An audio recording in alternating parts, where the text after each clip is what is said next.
Okay, so it's actually F YouTube. But we didn't say it was Game of Thrones. We said if you like Game of Thrones, you'll hate F YouTube. We got the idea from a tip-off from Kate Denton and her kids. They were at a Chemist Warehouse when they saw these Ray-Bans. Yeah, Ray-Bans. These are Ray-Bans. Or were they? If you like Ray-Ban, you'll love these sunglasses. These are not Ray-Ban sunglasses. Leading Kate and her family to ask, How is such deceptive labeling allowed? good question, kid.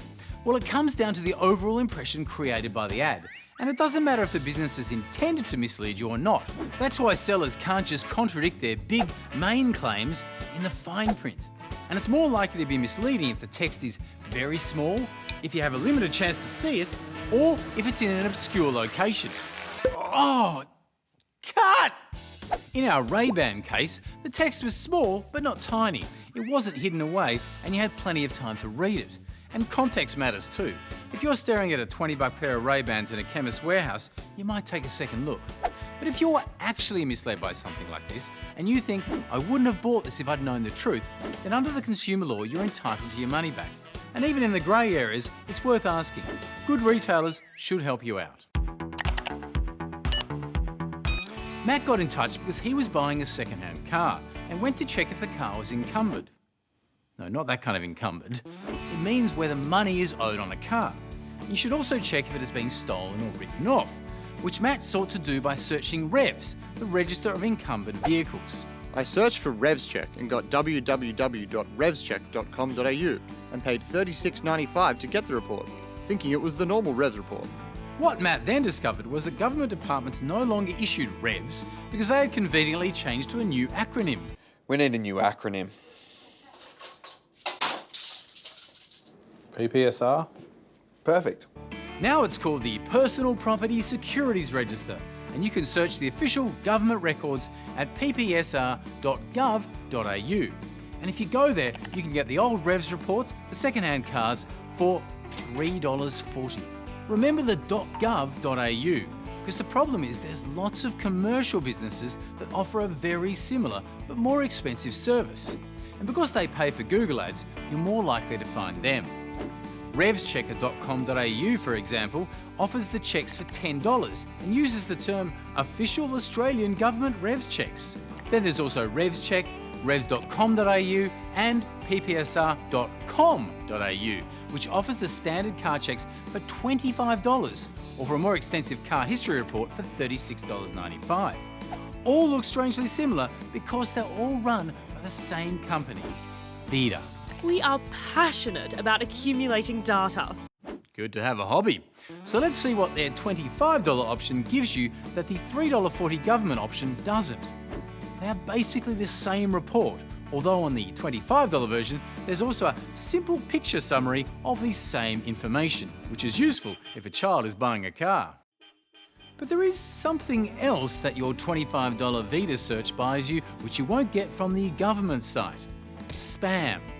Vida conveniently pre-ticks your incredibly broad consent to Vida Group and its corporate partners using and disclosing my personal information to contact me about other goods and services and using my information for direct marketing purposes, including contact by phone, mail, email, SMS or other electronic means. At least they won't hassle you with carrier pigeons. So, Vida here, that's Vader. Actually, leave that there. So, Vida charge you 7 times more and presume you want them to harvest your info and then sell it on. One Vida customer who bought a credit report suddenly found themselves getting unwanted personalised offers from ANZ Bank. Now, Vida may not be breaking any laws, but we think that selling government-provided information for a price premium and then also harvesting personal information to sell to banks and others, well, it brings out my dark side. Oh, and as for the $36.95 option that Matt bought, well, it does offer some more information not available through the government report, like the average sale price of the car you're looking at and the average odometer reading. But you can get this information cheaper from other providers. If you want to read Vida's response, it's on our website. Unfortunately, it has no pictures. I hope that's all clear for you rev heads out there. I mean, PPSR heads. Great acronym. Our next story is about real estate auctions. Oh, piss off Sydney-siders. We're talking about rental auctions. We received a complaint from Anonymous because I don't want the real estate agents to know. Anyway, John Mitchell of 7 Rayburn Place, remove name, was trying to rent this place in Melbourne, which was advertised as $395 a week. After applying for the property, an agent called them to say another lease applicant had made a higher offer and asked them if they'd like to go higher too. They were not happy. A rental application is not an auction.